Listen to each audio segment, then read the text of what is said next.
علتاوي قصرتات مسرح علتاوي قصرتات مسرح ريكنا ميد نيجاتيفا تول ريكنا ميد نيجاتيفا تول أنصار قصرتات ويدما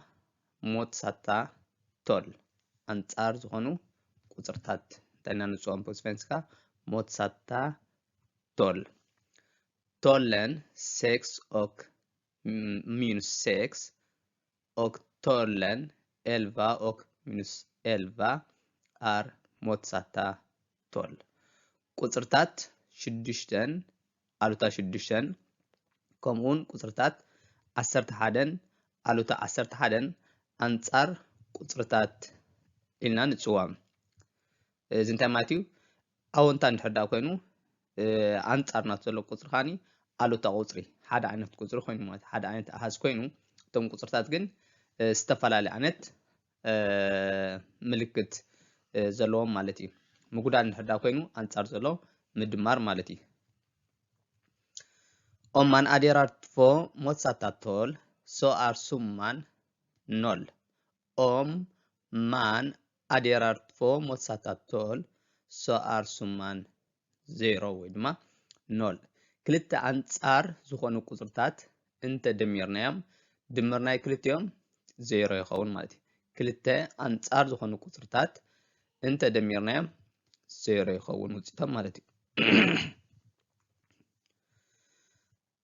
እዚ እንታይ ማለት እዩ o plus parenthesis minus o ሊካሜድ 0 ሓደ ቁጽሪ ብመልክዕ o ናብነት እንድሕዳ ኣቢልናዮ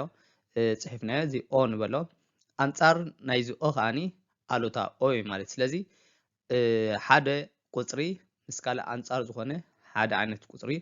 ምስ ንድምሮም 0 ይህበና ውጽኢት ማለት እዩ ኣዲኹን ሜድ ኔጋቲቫ ቶል ኣዲኹን ሜድ ኔጋቲቫ ቶል ምስ ኣሉታዊ ቁጽርታት ምድማር በአሉታዊ ቁጽሪ ጌርና ክንድምር ከለና ማለት እዩ ሁርሚከት är 15 plus negativ 5 ሁርሚከት är 15 plus i parentes minus 5 እዚ እንታይ ማለት እዩ 15 ተደምሮ ኣሉታ 5 ኣሉታ ማለት ኩሉ ግዜ ኣብ ልቃሕ ክትኣቱ ከለኻ ኣሉታ 5 ክንብል ከለና ዝኾነ ኣሉታ ቁጽሪ ካብ 0 ንታሕቲ ክኸውን ከሎ ማለት ስለዚ ኣብ ዕዳ እንድሕር ኣቲኻ ወይ ኣብ ልቃሕ እንድሕር ኣቲኻ ብኣሉታዊ ቁጽሪ ጌርና ንገልጾ ማለት እዩ ስለዚ 15 ተደምሮ ኔጋቲቭ 5 ወይ ድማ ኣሉታ 5 ማለት 15 ነርካ 5 ተጉድል ኣለኻ ማለት እዩ vi ersätter 15 med 10 plus 5 och utnyttjar sen att summan av dem motsatta talen 5 och minus 5 እዚ ታይ ብለና ዘሎ ን15 ብ10 ተደምሮ 5 ን15 ብ10 ተደምሮ 5 ንትኮ ድሕሪኡ ነቶም አንጻር ቁጽርታት 5 ኔጋቲቭ 5 ካ ተንገብሮም ንድምሮም ወይ ድማ ነጓድሎም ማለት እዩ እንተ ድምርናዮም ናብነት 5 ኣሉታ 5 አንጻር ዝኾኑ ድሕር ድምርናዮም እቲ መልሲ 0 ክኾነልና እዩ ማለት እዩ ምክንያቱ 5 ነርካ ኣሉታ 5 ድሕር ደሚርካሉ ሓባ ኮይንካ ኣለኻ ኣወንታ 5 ናብነት ክሮኖር ድሕር ነይረናኻ እንድሕር ሃልየናኻ ብድሕሪ ካብን 5 ኻ ልቃሕ ድሕር ነይርካ ነቲ ልቃሕ እንድሕር ዳኸፊልካዮ ማዕረ ኮይንካ ኣለኻ 0 ተሪፍካ ኣለኻ ማለት ስለዚ 5 ኣወንታ ማለት እዩ ዝጎደሎ 5 ንብለና ማለት ተደምሮ ኣብዚ ገርናሉ ዞም ጸለውጥ ይለን ማለት እዩ 15 plus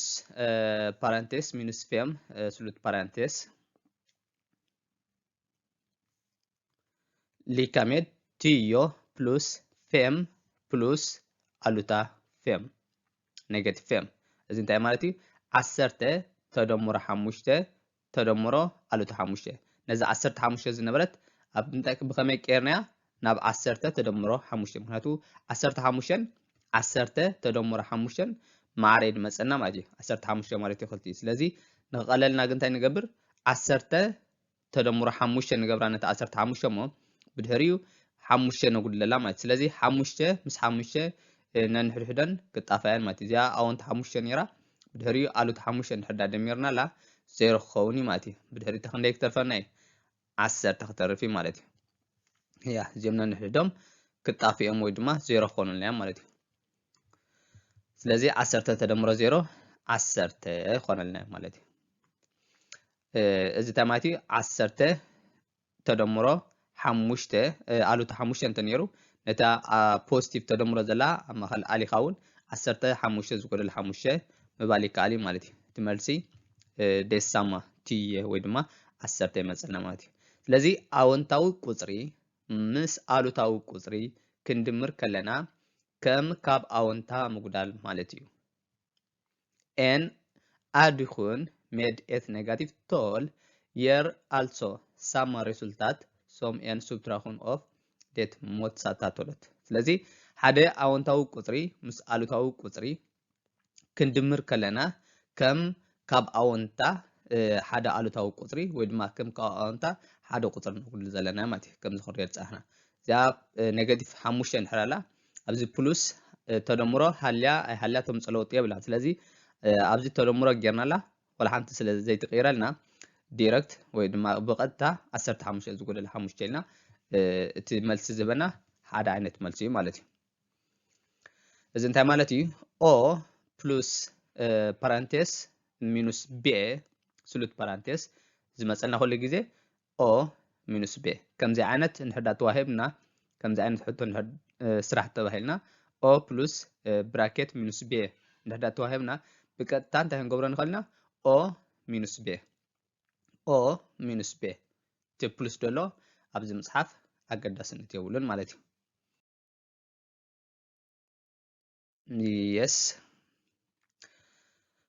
subtraktion med negativa tal subtraktion med negativa tal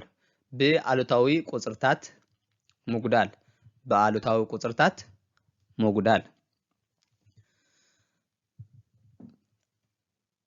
Den röda strecken har längden 5 cm. Den röda strecken har längden 5 cm. እታ ቀያሕ ላይን እዚኣ ንሪኣ ዘለና እዛ ቀያሕ ላይን እዚኣ ክንደይ ሰንቲሜትር ቁመት ኣለዋ ናይዚኣ ቁመት ክንደይ 5 ሰንቲሜትር 5 ሰንቲሜትር ምክንያቱ 51 ኣለና ኣብዚ ከዓኒ 46 ኣለና እዚ ታይም ላይን ወይ ድማ ላይን ናምበር እዚ ቶል ሊንየ ኢልና ንፅውዖ ቶል ሊንየ ናይ ቁፅሪ ሕንፃፅ ማለት እዩ ኣብዚ 46 ኣለና 47 48 49 50 51 እንዳበለ ይኸይድ ስለዚ እዛ ስትሬክ እዛ ላይን እዚኣ ካብ 46 ስጋብ 51 ተዘርጊሓላ ስለዚ ናይዚኣ ቁመት ብሰንቲሜትር ካቀን ከሎ 5 ሰንቲሜትር ይብለና ኣሎ ማለት እዩ እዚ ብምንታይ ክንሰርሖ ንኽእልና ብካልእ ብምጉዳል ጌርና ክንሰርሖ ንኽእልና ማለት እዩ 51 ዝዓበየ ቁፅርና ዝናስኻ 46 ዘለና ስለዚ ካብ 51 ንሕዳ 46 ነጉዲልናሉ እቲ ዝመፀልና ሰንቲሜትር 5 ሰንቲሜትር ይኸውን ማለት እዩ ካልእ ኣብ ታሕቲ እንድሕሪና እዚኣ ቀጠልያ ግሮን ሊንየ ኣብ ተዘርጊሓትና ኣላ እሳ ካበይ ተዘርጊሓ ዘላ ካብ ኔጌቲቭ እዚኣ ኣሉታ እያ ኔጌቲቭ 3 ስጋብ ፖዚቲቭ 2 ኣብዚ 0 ኣለና 0 ኣለና ካብ 0 ንታሕቲ ደሎ ኩሉ ግዜ እንታይ ኢልና ንፅኦ ኔጌቲቭ ቶል ኢልና ንፅኦ ካብ 0 ንላዕሊ ደለና ዘለዉ ቁፅርታት ከዓኒ ፖዚቲቭ ኢልና ንፅኦም ወይ ድማ ናቱር ሊጋቶል ኢልና ንፅኦም ኢና ስለዚ እዚ ካብ ኔጌቲቭ 3 ካብ ኣሉታ 3 ስጋብ ፖዚቲቭ ወይ ድማ ኣወንታ 2 ተዘርጊሕሎ እዚ ላይን እዚ ማለት እዩ ስለዚ ናይዚ እውን ቁመቱ 5 ሰንቲሜትር እዩ even den gröna strecken är 5 centimeter ስለዚ ናይዚኣ ቁመት እውን 5 ሰንቲሜትር ልክዕ ብኸመይ ብምጉዳል ክንሰርሓ ንኽእልና ነዚኣ እውን ማለት እዩ እቲ ዝዓበየ ቁፅርና 2 እዩ ደሎ ስለዚ ካብ 2 ኣብዚ ዲፈረንስ ወይ ድማ ሁልና ደና ሕጂ ንረክብ ዘለና ኩሉ ግዜ ምጉዳል ንሕዳ ኮይኑ ኣብ መንጎ 2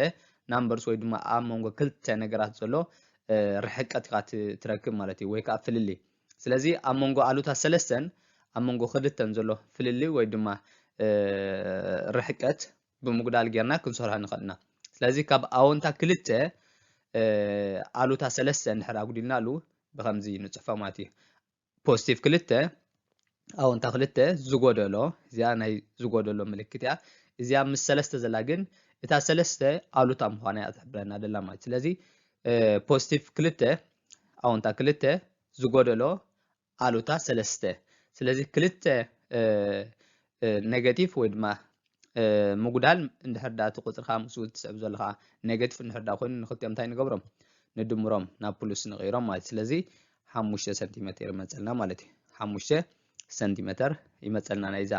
ቀጠልያ ርሕቀት ወይ ድማ ዓቐን ናይዛ ቀጠልያ ላይን ማለት እዩ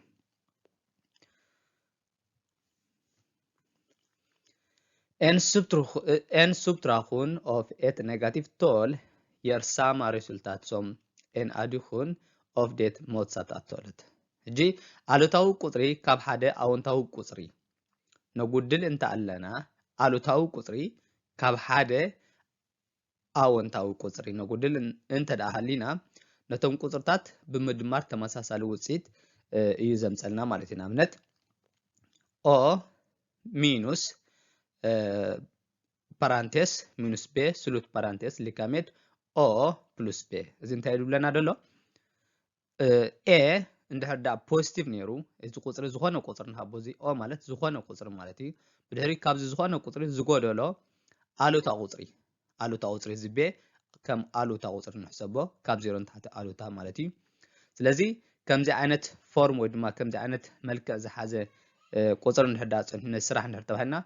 ብቀጥታ እንታይ ማለት እዩ ነዛ ኤ ቢ ንድምረላ ማለት እዩ ነዞም ክልተ ላይን ሕንፃት ዘለው ሚኑስ ኤንድ ኔጋቲቭ ንክልቲኦም ንድምሮም ማለት ስለዚ ኦ ፕሉስ ቢ ይኾነልና ማለት እዩ